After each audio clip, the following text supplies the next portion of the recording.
Hey everybody, thanks for stopping in. On the last video I did, I had this Thoracic on the cover of the video, but I realized I didn't talk about it in the video, and I kind of intended to, but I just kind of forgot. So what this is right here, it's called a Thoracic, and it's like a little massage tool. And one of these is about $40. I got it off Amazon. My daughter works at a physical therapy place, and she said they sell them there as well. So what you do with these, I mean, you got all these little knobs, and you can kind of massage yourself pretty much anywhere on your body just by, you know, however you position this thing and dig it into your muscles. It comes with a book that kind of demonstrates how to use a little booklet.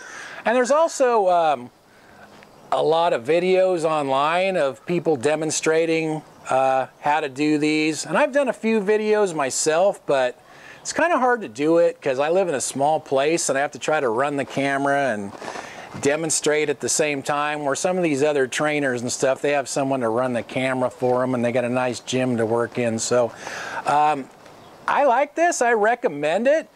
And I think if you want to find videos, I have some videos that I've done. You could dig through my videos, but you can probably find better ones if you look online on YouTube. So one thing that I didn't understand for a long time is your body has two layers. There's the individual muscles, and then there's also fascia. And the fascia is like this webbing that covers and winds through in between and around all of your muscles. And when that fascia gets tight, and it can be from injuries or overuse or many reasons, when that fascia gets tight, it loses its elasticity and you can't move well, and it's painful to move. And so when you do things like this, the self-massage, it helps to break that up and soften it up again so that you can move better.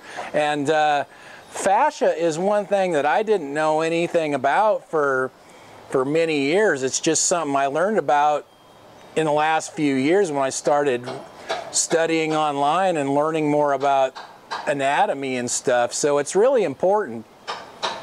I also have a couple of these foam rollers, and I know they're pretty popular with some people, but I never use them. I don't like them. To me, they're just not hard enough. They're not firm enough to get deep enough into the muscle. What I like to use is a lacrosse ball or a golf ball if I'm not using the Thoracic. And what I'll do with these is I'll go outside my house and just put them up against the wall, and then I can just lean on them, and I'll just move them around anywhere I feel tight, upper back, lower back. If I can dig them into my hip muscles, hip flexors, stuff like that. I use these quite a bit. And the nice thing about using these rather than the Thoracic is you can just lean on these and I don't have to use my arms. So I actually prefer using these balls to that Thoracic a lot of the time. Another thing I'll use for like smaller areas like the wrists and elbows, the neck, stuff like that, is a little wooden massage tool like that. And I've got I don't know, probably 5 or 6 of these. I got a kit that had like 5 or 6 of them in it. So I use these sometimes. And one thing about this self-massage and self-myofascial release, you have to be kind of consistent with it. I mean, it's not a quick fix. You're not going to feel better right away, especially if you've been in pain for years and years like I am. My wife will do this stuff. She'll do it once or twice, and then she'll say it hurts, and she won't do it anymore. And she's got all kinds of chronic pain issues as well, but she's just not consistent with it. And she says I'm crazy. She says this stuff hurts too much. Well, yeah, it does hurt, but I'm getting better all the time and she's not. So I think if you want to get yourself out of pain, you're going to have to put yourself in a little more pain sometimes. It takes time and a lot of work.